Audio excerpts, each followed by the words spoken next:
नमस्ते मित्रों, कथा निधि चैनल पर आपका बहुत बहुत स्वागत है। हमारी आज की कहानी का नाम है उसकी रोटी, जिसे लिखा है हिंदी के प्रसिद्ध साहित्यकार मोहन राकेश जी द्वारा। यह उनकी एक बहुत ही प्रसिद्ध और मर्मस्पर्शी कहानी है। कहानी अपने आप में उस समय का एक दस्तावेज भी है। ग्रामीण परिवेश, पितृसत्तात्मक समाज और एक भारतीय पत्नी के अकेलेपन, विवशता तथा अपने पति के प्रति समर्पण की गहरी मनोवैज्ञानिक तस्वीर पेश करती है। पति का रूखा व्यवहार और पत्नी की हीन भावना ग्रामीण समाज के आज भी पुरुष प्रधान ढांचे को दर्शाती है। और कहानी में रोटी केवल पेट भरने का साधन नहीं, बल्कि पति पत्नी के रिश्ते की औपचारिकता, कर्तव्य और पत्नी का पति के प्रति अधीनता का भी प्रतीक है। तो चलिए कहानी शुरू करते हैं। मोहन राकेश जी की लिखी हुई कहानी उसकी रोटी। बालों को पता था कि अभी बस के आने में बहुत देर है, फिर भी पल्ले से पसीना पोंछते हुए उसकी आंखें बार बार सड़क की तरफ उठ जाती थी। नकोदर रोड के उस हिस्से में आसपास कोई छायादार पेड़ भी नहीं था। वहाँ की ज़मीन भी बंजर और ऊबड़ खाबड़ थी। खेत वहाँ से 30-40 गज के फासले से शुरू होते थे और खेतों में भी उन दिनों कुछ नहीं था। फसल कटने के बाद सिर्फ ज़मीन की गुड़ाई ही की गई थी, इसलिए चारों तरफ बस मटियालापन ही नज़र आता था। गर्मी से पिघली हुई नकोदर रोड का हल्का सुरमई रंग ही उस मटियालेपन से ज़रा अलग था। जहाँ बालो खड़ी थी, वहाँ से थोड़े फासले पर एक लकड़ी का खोखा रखा हुआ था। उसमें पानी के 2 बड़े बड़े मटकों के पास बैठा एक अधेड़ सा व्यक्ति ऊँघ रहा था। ऊँघ में वह आगे को गिरने को होता तो सहसा झटका खाकर संभल जाता। फिर आसपास के वातावरण पर एक उदासी सी नज़र डालकर और अंगोछे से गले का पसीना पोंछकर वैसे ही ऊँघने लगता। एक तरफ 2.5-3 फुट में खोखे की छाया फैली थी और एक भिखमंगा, जिसकी दाढ़ी काफी बड़ी हुई थी, खोखे से टेक लगाए ललचाई आंखों से बालों के हाथों की तरफ देख रहा था।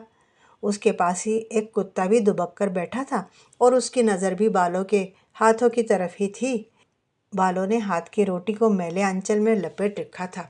वह उसे बद नज़र से बचाए रखना चाहती थी। रोटी वह अपने पति सुच्चा सिंह ड्राइवर के लिए लाई थी, मगर देर हो जाने से सुच्चा सिंह की बस निकल गई थी और वह अब इस इंतज़ार में खड़ी थी कि बस नकोदर से होकर लौट आए तो वह उसे रोटी दे दे। वह जानती थी कि उसके वक्त पर न पहुंचने से सुच्चा सिंह को बहुत गुस्सा आया होगा। वैसे ही उसकी बस जालंधर से चलकर 2 बजे तो वहाँ आती थी और उसे नकोदर पहुंचकर रोटी खाने में 3-3:30 बजे जाते थे। वो उसकी रात की रोटी भी उसे साथ ही दे देती थी, जो वह आखिरी फेरे में नकोदर पहुंचकर खाता था। 7 दिन में 6 दिन सुच्चा सिंह की ड्यूटी रहती थी और 6 दिन यही सिलसिला चलता था। बालो 1-1.15 बजे रोटी लेकर गांव से चलती और धूप में आधा कोस तय करके 2 बजे से पहले सड़क के किनारे पहुंच जाती। अगर कभी उसे 2-4 मिनट की देर हो जाती तो सुच्चा सिंह किसी न किसी बहाने बस को वहां रोके रखता, मगर उसके आते ही उसे डांटने लगता कि वह सरकारी नौकर है, उसके बाप का नौकर नहीं है कि उसके इंतज़ार में बस खड़ी रखा करे। बालो चुपचाप उसकी डांट सुन लेती और उसे रोटी दे देती। मगर आज वह 2-4 मिनट की नहीं, 2-2.5 घंटे की देर से आई थी, यह जानते हुए भी कि उस समय वहाँ पहुँचने का कोई मतलब ही नहीं। वह अपनी बेचैनी में घर से चल ही दी थी। उसे जैसे लग रहा था कि वह जितना वक्त सड़क के किनारे इंतज़ार करने में बिताएगी, सुच्चा सिंह की नाराज़गी उतनी ही कम हो जाएगी। ये तो निश्चित ही था कि सुच्चा सिंह ने दिन की रोटी नकोदर के किसी तंदूर में खा ही ली होगी, मगर उसे रात की रोटी देना जरूरी था और साथ ही वह सारी बात बताना भी, जिसकी वजह से उसे देर हुई थी। वह पूरी घटना को मन ही मन दोहरा रही थी और सोच रही थी कि सुच्चा सिंह से बात किस तरह कही जाए कि उसे सब कुछ पता भी चल जाए और वह खामखा तैश में भी न आए। वह जानती थी कि सुच्चा सिंह का गुस्सा बहुत खराब है और साथ ही यह भी कि जंगी से उल्टा सीधा कुछ कहा जाए तो वह बगैर गंडासे के बात नहीं करता। जंगी के बारे में बहुत सी बातें सुनी जाती थी। पिछले साल वह साथ के गांव की एक मेहरी को भगा कर ले आया था और न जाने कहाँ ले जाकर उसे बेच आया था। फिर नकोदर के पंडित जीवाराम के साथ उसका झगड़ा हुआ तो उसे उसने कत्ल करवा दिया। गांव के लोग उससे दूर दूर ही रहते थे, मगर उससे बिगाड़ नहीं रखते थे। मगर उस आदमी की लाख बुराइयां सुनकर भी उसने ये कभी नहीं सोचा था कि वह इतनी गिरी हुई हरकत भी कर सकता है कि 14 साल के जिंदा को अकेली देखकर उसे छेड़ने की कोशिश करे। वह यूं भी जिंदा से तिगुनी उम्र का था और अभी साल भर पहले तक उसे बेटी बेटी कहकर बुलाया करता था। मगर आज उसकी इतनी हिम्मत पड़ गई कि उसने खेत में से आती जिंदा का हाथ पकड़ लिया। उसने जिंदा को नंती के यहाँ से ओपले मांग कर लाने के लिए भेजा था। इनका घर खेतों से एक सिरे पर था और गांव के बाकी घर दूसरे सिरे पर थे। वह आटा गूंद कर इंतजार कर रही थी कि जिंदा ओपले लेकर आए तो वह जल्दी से रोटियां सेक ले, जिससे बस के वक्त से पहले सड़क पर पहुंच जाए। मगर जिंदा आई तो उसके हाथ खाली थे और उसका चेहरा हल्दी की तरह पीला हो रहा था। जब तक जिंदा नहीं आई थी उसे उस पर गुस्सा आ रहा था, मगर उसे देखते ही उसका दिल एक अज्ञात आशंका से कांप गया। क्या हुआ है जिंदो, ऐसी क्यों हो रही है? उसने ध्यान से उसे देखते हुए पूछा। जिंदा चुपचाप उसके पास आकर बैठ गई और बाहों में सिर डालकर रोने लगी। खसमी खानी, कुछ बताएगी भी? क्या बात हुई है? जिंदा कुछ न बोली, सिर्फ उसके रोने की आवाज़ और तेज हो गई। किसी ने कुछ कहा है तुझसे? उसने अब उसके सिर पर हाथ फेरते हुए पूछा। तू मुझे उपले उपले लाने को मत भेजा कर। जिंदा रोने के बीच उखड़ी उखड़ी आवाज़ में बोली। मैं आज से घर से बाहर नहीं जाऊंगी। मुँह जंगी आज मुझसे कहता था। और गला रुंध जाने से वह आगे कुछ बोल न पाई। क्या कहता था जंगी तुझसे? बता बता। वह जैसे एक बोझ के नीचे दबकर बोली। खसमानो खानी, अब बोलती क्यों नहीं? वो कहता था। जिंदा सिसकती रही। चल जिंदा, अंदर चलकर शरबत पी ले। आज तू बड़ी सोहनी लग रही है। मुआ कमजात। वह सबसा सहसा उबल पड़ी। मुए को अपनी मार सोहनी नहीं लगती? मुए की नज़र में कीड़े पड़े। निपुते, तेरे घर में लड़की होती तो आज इससे बड़ी होती। तेरे दीदे फटे। फिर तूने क्या कहा? मैंने कहा चाचा मुझे प्यास नहीं है। जिंदा कुछ संभलने लगी। फिर कहने लगा प्यास नहीं है तो भी एक घूंट पी लेना। चाचा का शरबत पिएगी तो याद करेगी। और मेरी बाह पकड़कर खींचने लगा। हाय रे, मौत मेरे, तेरा कुछ न रहे, तेरे घर में आग लगे। आने दे सुच्चा सुच्चा सिंह को। मैं तेरी बोटी बोटी ना नचवाऊँ तो कहना जल मरे। तू सोया ही सोया सो जाए। हाँ फिर? मैं बात छुड़ाने लगी तो मुझे मिठाई का लालच देने लगा। मेरे हाथ से उपले वहीं गिर गए। मैंने उन्हें वैसे ही पड़े रहने दिया और बाह छुड़ाकर भाग आई। उसने ध्यान से जिंदा को सिर से पैर तक देखा और फिर अपने साथ सटा लिया। और तो नहीं कुछ कहा उसने। जब मैं थोड़ी दूर निकल आई तो पीछे से ही करके हंस रहा था। बोला, बेटी तू बुरा तो नहीं मान गई? अपने ओपले तो उठाकर ले जा। मैं तो तेरे साथ हंसी कर रहा था, तू इतना भी नहीं समझती। चल आ इधर। नहीं आती तो मैं आज तेरे घर आकर तेरी बहन से शिकायत करूँगा कि जिंदा बहुत गुस्ताख हो गई है। कहाँ नहीं मानती। मगर मैंने उसे न जवाब दिया न मुड़कर उसकी ओर देखा। सीधी घर चली आई। अच्छा किया, मैं मुँह की हड्डी पसली एक कराकर छोड़ूंगी।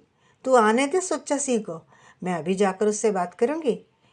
इसे ये नहीं पता कि जिंदा सुच्चा सिंह ड्राइवर की साली है। ज़रा सोच समझकर हाथ लगाऊं। फिर कुछ सोचकर उसने पूछा, वहाँ तुझे और किसी ने तो नहीं देखा? नहीं, खेतों के उस तरफ आम के पेड़ के नीचे राधू चाचा बैठा था। उसने देखकर पूछा कि बेटे इस वक्त धूप में कहाँ से आ रही है? तो मैंने कह दिया कि बहन के पेट में दर्द था, हकीम जी से चूरन लाने गई थी। अच्छा किया, मुआ जंगी तो शोहदा है, उसके साथ अपना नाम जुड़ जाए तो अपनी ही इज्जत मिट्टी में मिले। उस सिरजले का क्या जाना है, लोगों को तो करने के लिए बातें चाहिए। उसके बाद उपले लाकर खाना बनाने में उसे काफ़ी देर हो गई। जिस वक्त उसने कटोरे में आलू की तरकारी और आम का अचार रखकर उसे रोटियों के साथ खद्दर के टुकड़े में लपेटा उसे पता था कि 2 कब के बज चुके हैं और वह दोपहर की रोटी सुच्चासी को नहीं पहुंचा सकती। इसलिए वह रोटी रखकर इधर उधर के काम करने लगी। मगर जब बिल्कुल ही हाथ खाली हो गए तो उससे ये न हुआ कि बस के अंदाजे से घर से चले। मुश्किल से 3:30-4 ही बजे थे कि वह चलने के लिए तैयार हो गई। बहन, तू कब तक आएगी? जिंदा ने पूछा। दिन ढलने से पहले ही आ जाऊंगी।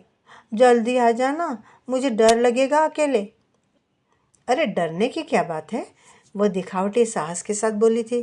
किसकी हिम्मत है जो तेरी तरफ आंख उठाकर भी देख ले? सुच्चासी को पता लगेगा तो उसे कच्चा ना चबा जाएगा। वैसे मुझे ज़्यादा देर होगी नहीं, सांझ से पहले ही घर पहुंच जाऊंगी। तू ऐसा करना, अंदर से सांकल लगाकर बैठना, समझी? कोई दरवाज़ा खटखटाए तो पहले नाम पूछ लेना। फिर उसने ज़रा धीमे स्वर में कहा, और अगर जंगी आ जाए और मेरे लिए पूछे कि कहाँ गई है तो कहना कि सुच्चा सिंह को बुलाने गई है, समझे? पर नहीं, तू उससे कुछ नहीं कहना, अंदर से जवाब ही नहीं देना, समझी? वह दहलीज के पास पहुंची तो जिंदा ने पीछे से कहा, बहन, मेरा दिल धड़क रहा है। तू पागल हुई है? उसने उसे प्यार से झिड़क दिया। साथ गांव है, फिर डर किस बात का है? और तू आप भी मुठियार है, इस तरह घबराती क्यों है? मगर जिंदा को दिलासा देकर भी उसकी अपनी तसल्ली नहीं हुई। सड़क के किनारे पहुंचने के वक्त से ही वह चाह रही थी कि किसी तरह बस जल्दी से आ जाए, जिससे वह रोटी देकर झटपट जिंदा के पास वापस पहुंच जाए। वीरा, 2 बजे वाली बस को गए कितनी देर हुई है? उसने भिखमंगे से पूछा, जिसकी आंखें अब भी उसके हाथ की रोटी पर लगी थी। धूप की चुभन अभी कम नहीं हुई थी, हालांकि खोखे की छाया अब पहले से काफ़ी लंबी हो गई थी।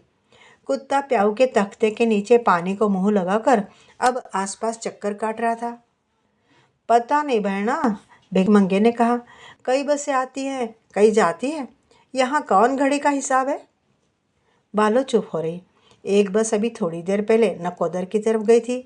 उसे लग रहा था धूल के फैलाव के दोनों तरफ 2 अलग अलग दुनियाएं हैं। बसें एक दुनिया से आती है और दूसरी दुनिया की तरफ चली जाती हैं। कैसी होंगी वे दुनियाएं जहाँ बड़े बड़े बाजार हैं, दुकानें हैं और जहाँ एक ड्राइवर की आमदनी का 3/4 हिस्सा हर महीने खर्चा हो जाता है। देवी अक्सर कहा करता था कि सुच्चा सिंह ने नकोदर में एक रखेल रख रखी है। उसका कितना मन होता था कि वह एक बार उस औरत को देखे। उसने एक बार सुच्चा सिंह से कहा भी था कि उसे वह नकोदर दिखा दे, पर सुच्चा सिंह ने डांट कर जवाब दिया था, क्यों, तेरे पर निकल रहे हैं, घर में चैन नहीं पड़ता? सुच्चा सिंह वो मर्द नहीं कि औरत की बाह पकड़कर उसे सड़कों पर घुमाता फिरे। घूमने का ऐसा ही शौक है तो दूसरा खत्म कर ले, मेरी तरफ से तुझे खुली छूट है। उस दिन के बाद वह यह बात जबान पर भी नहीं लाई थी। सुच्चा सिंह कैसा भी हो, उसके लिए सब कुछ वही था। वह उसे गालियाँ दे देता था, मारपीट भी लेता था, फिर भी उससे इतना प्यार तो करता था कि हर महीने तनख्वाह मिलने पर उसे 20 रुपये दे जाता था। लाख बुरी कहकर भी वह उसे अपनी घरवाली तो समझता था ना। जबान का कड़वा भले ही हो, पर सुच्चा सिंह दिल का बुरा हरगिज नहीं था। वो उसके जिंदा को घर में रख लेने पर अक्सर कुढ़ा करता था, मगर पिछले महीने खुद ही जिंदा के लिए कांच की चूड़ियाँ और 2.5 गज मलमल ला कर दे गया था। एक बस धूल उड़ाती आकाश के उस छोर से इस तरफ को आ रही थी।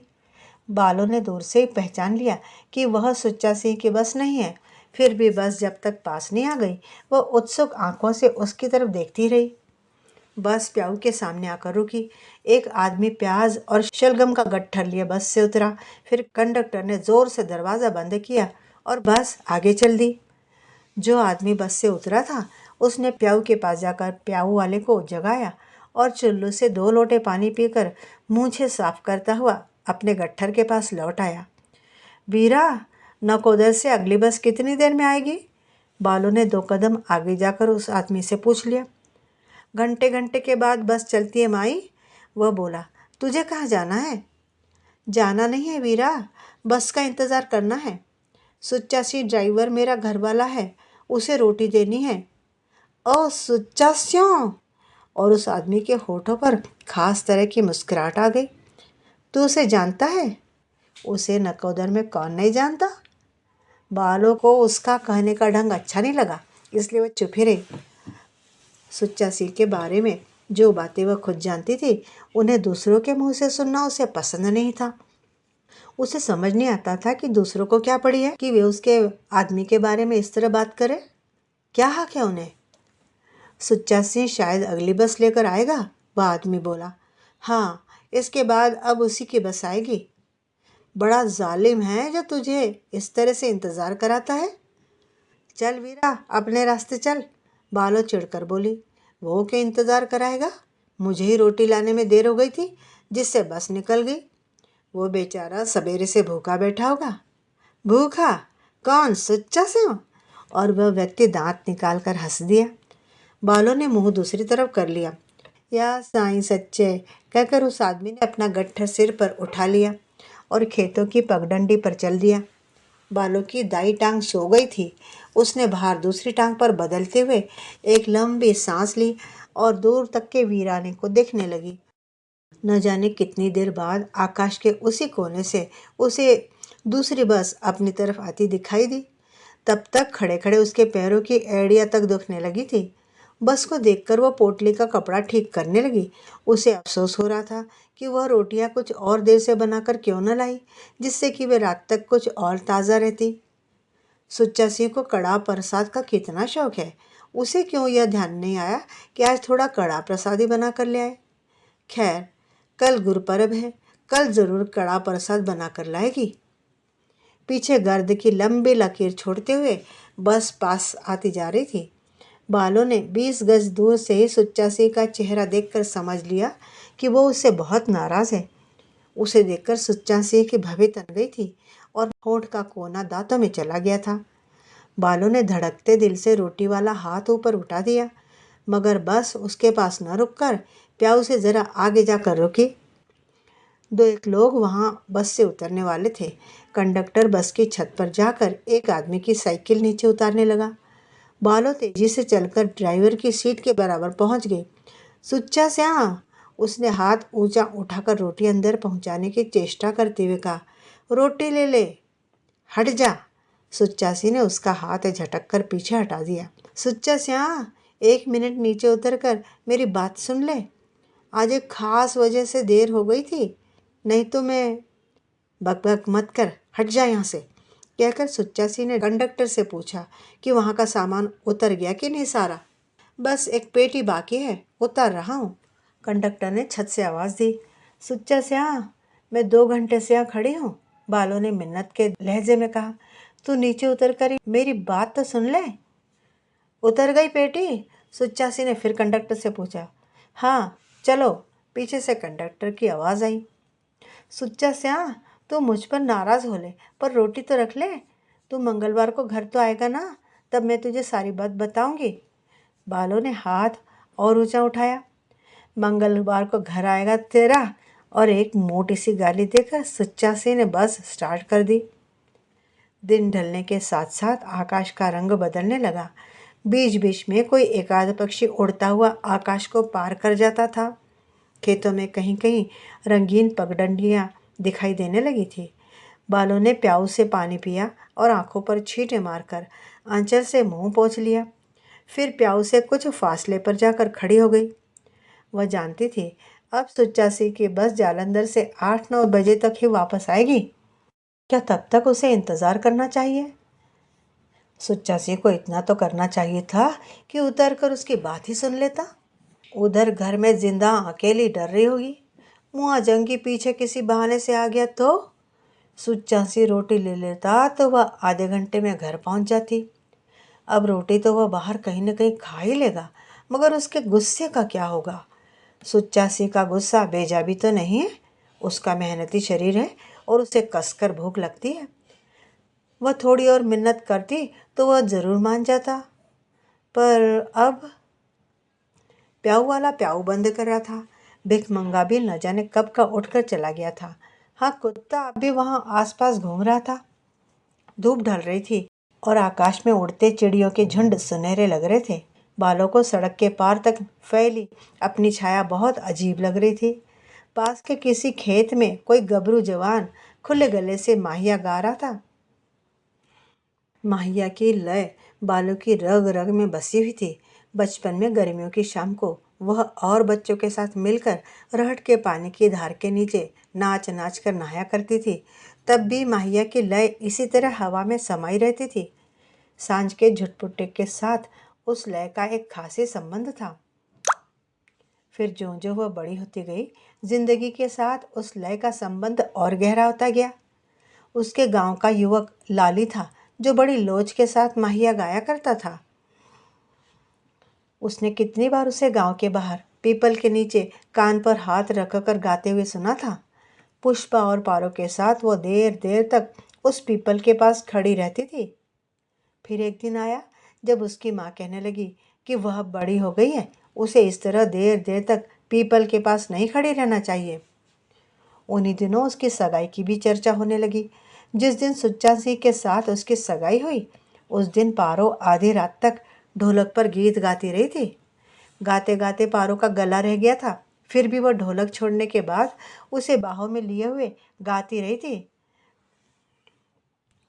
बेबी चन्नन दे अहले अहले क्यों खड़ी ने लाड़ो ने क्यों खड़ी, मैं ता खड़ी सा बाबल जी दे बार, मैं कनिया कंवार बाबल वर लुड़िए, नी जाइए किहो जिहा वह लीजिए, ज्यों तारियां विच चंद चंदा विच नंद, नंदा विच कान कन्हैया वर लिडिए। वो नहीं जानती थी कि उसका वर कौन है, कैसा है, फिर भी उसका मन कहता था कि उसके वर की शक्ल सूरत ठीक वैसी होगी जैसे कि गीत की कड़ियाँ सुनकर सामने आती है। सुहाग रात को जब सुच्चा सिंह ने उसके चेहरे से घूंघट हटाया तो उसे देखकर लगा कि वह सचमुच वैसा ही कान कन्हैया वर पा गई है। सुच्चा सिंह ने उसकी ठोड़ी ऊंची की तो ना जाने कितनी लहरें उसके सिर से उठकर पैरों के नाखूनों में जा समाई। उसे लगा कि जिंदगी न जाने ऐसी कितनी सिहरनों से भरी होगी जिन्हें वह रोज़ रोज़ महसूस करेगी और अपनी याद में संजो कर रखती जाएगी। तू तो हीरे की कणी है, हीरे की कणी, सुच्चा सिंह ने उसे बाहों में भरकर कहा था। उसका मन हुआ था कि कहे, ये हीरे की कणी तेरे पैर की धूल के बराबर भी नहीं है, मगर वह शर्मा कर चुप रह गई थी। माई, अंधेरा हो रहा है, अब घर जा, यहाँ खड़ी क्या कर रही है? प्याऊ वाले ने चलते हुए उसके पास रुक कर कहा। वीरा, ये बस 8-9 बजे तक जालंधर से लौट कर आ जाएगी ना? बालों ने दयनीय भाव से उससे पूछ लिया। क्या पता कब तक आए, तू इतनी देर यहाँ खड़ी रहेगी? वीरा, उसकी रोटी जो देनी है, उसे रोटी लेनी होती तो लेना लेता, उसका तो दिमाग ही आसमान पर चढ़ा रहता है। वीरा, मर्द कभी नाराज़ हो ही जाता है, इसमें ऐसी क्या बात है? अच्छा खड़ी रह, तेरी मर्जी, बस 9 से पहले क्या आएगी? चल, जब भी आए। प्याऊ वाले से बात करके वह निश्चय खुद ब खुद हो गया जो वह अब तक कर नहीं पाई थी कि उसे बस के जालंधर से लौटने तक वहाँ रुकना है। जिंदा थोड़ी डरेगी, इतना ही तो ना।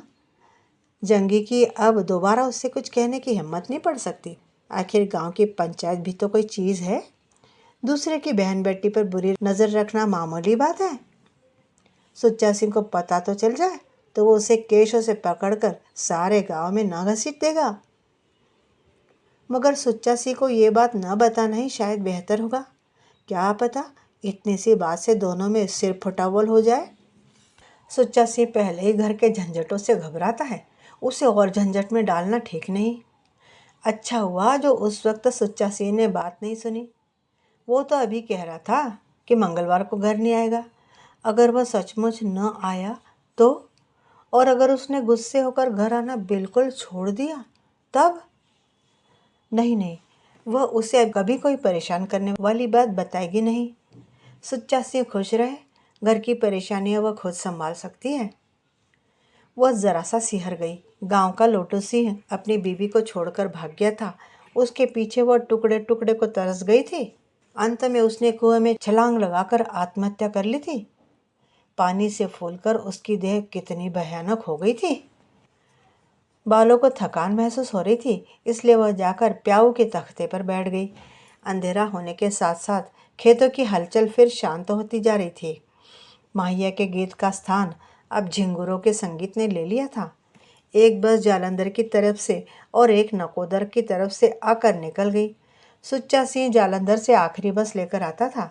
उसने पिछली बस के ड्राइवर से पता कर लिया था कि अब जालंधर से एक ही बस आनी रहती है। अब जिस बस की बत्तियां दिखाई देंगी वह सुच्चा सिंह की बस होगी। थकान के मारे बालों की आंखें मूंदी जा रही थी। वह बार बार कोशिश में आंखें खोलकर दूर अंधेरे में उन काली छायाओं पर केंद्रित करती जो धीरे धीरे गहराती जा रही थी। जरा सी भी आवाज होती तो उसे लगता कि बस आ रही है और वह सतर्क होकर बैठ जाती। मगर बत्तियों की रोशनी न दिखाई देने से एक ठंडी सांस भरकर फिर से निढाल हो रहती। दो एक बार मुंदी हुई आंखों से जैसे बस की बत्तियां अपनी ओर आती देखकर वह चौंक गई, मगर बस नहीं आ रही थी। फिर उसे लगने लगा कि वह जैसे घर में है और कोई जोर जोर से घर के सांकल बजा रहा था। जिंदा अंदर सहम कर बैठी है, उसका चेहरा हल्दी की तरह पीला हो रहा है। रहट के बैल लगातार घूम रहे हैं। उनकी घंटियों की ताल के साथ पीपल के नीचे बैठा एक युवक कान पर हाथ रखे माहिया गा रहा है। जोर की धूल उड़ रही है जो धरती और आकाश की हर चीज को ढके ले रही है। वह अपनी रोटी वाली पोटली को संभालने की कोशिश कर रही है, मगर वह उसके हाथ से निकलती जा रही है। प्याऊ पर सूखे मटके रखे हैं जिनमें एक बूंद भी पानी नहीं है। वह बार बार लोटा मटके में डालती है, पर उसे खाली पाकर निराश हो जाती है। उसके पैरों में बीमारियां फूट रही हैं। वह हाथ की उंगली से उन पर तेल लगा रही है, मगर लगाते लगाते ही तेल सूखता जाता है। जिंदा अपने खुले बाल घुटनों पर डाले रो रही है। कह रही है, तू मुझे छोड़कर क्यों गई थी? क्यों गई थी मुझे छोड़कर? हाय, मेरा परांदा कहाँ गया? मेरा परांदा किसने ले लिया? सहसा कंधे पर हाथ के छूने से वह चौंक गई थी। सुच्चा से उसने जल्दी से आंखों को मल लिया। तू अब तक घर नहीं गई? सुच्चा से तख्ते पर उसके पास ही बैठ गया। बस ठीक प्याऊ के सामने खड़ी थी। उस वक्त तो उसमें एक सवारी भी नहीं थी। कंडक्टर पीछे की सीट पर बैठा बैठा ऊँघ रहा था। मैंने सोचा रोटी देकर ही जाऊंगी। बैठे बैठे जबकि आ गई। तुझे आए बहुत देर तो ना हुई? नहीं, अभी बस खड़ी की है। मैंने तो तुझे दूर से ही देख लिया था। तू इतनी पागल है कि तब से अब तक रोटी देने के लिए भी यहीं बैठी है। क्या करती? तू जो कह गया था कि मैं घर नहीं आऊँगा मंगलवार। और उसने पलकें झपक कर अपने उमड़ते आंसुओं को सुखा देने की चेष्टा की। अच्छा ला, दे रोटी और घर जा। जिंदा वहाँ अकेली डर रही होगी। सुच्चा सी ने उसकी बाह थपथपा दी और उठ खड़ा हुआ। रोटी वाला कटोरा उससे लेकर सुच्चा सी उसकी पीठ पर हाथ रखे हुए उसे बस के पास तक ले आया। फिर वह उचक कर अपनी सीट पर बैठ गया। बस स्टार्ट करने लगा तो वह जैसे डरते डरते बोली, सुच्चा सिया, तू मंगल को घर आएगा ना? हाँ आऊँगा। तुझे शहर से कुछ मंगवाना हो तो बता दे। नहीं, मुझे कुछ नहीं मंगवाना। बस घरघराने लगी तो वह 2 कदम पीछे हट गई। सुच्चा सिंह ने अपनी दाढ़ी मूंछ पर हाथ फेरा, एक डकार लिया और उसकी तरफ देखकर पूछ लिया, तू उस वक्त क्या बात बताना चाहती थी? नहीं, ऐसी कोई खास बात नहीं थी। मंगल को तो घर आएगा ही ना? अच्छा, अब जल्दी से चली जा, देर न कर। 1 मील बाट है। सुच्चा स्या, कल गुरपर्व है। कल मैं तेरे लिए कड़ाह प्रसाद बनाकर लाऊंगी। अच्छा अच्छा। बस जल्दी बालों पहियों की धूल में घिर गई। धूल साफ होने पर उसने पल्ले से आंखें पोंछ ली और तब तक बस के पीछे की लाल बत्ती को देखती रही जब तक वह आंखों से ओझल न हो गई। मित्रों, अभी आप मोहन राकेश जी की लिखी कहानी उसकी रोटी सुन रहे थे। कहानी कैसी लगी कमेंट बॉक्स में लिखकर बताइएगा और चैनल को लाइक और सब्सक्राइब कर लीजिए। कहानी सुनने के लिए धन्यवाद। आपका दिन शुभ हो।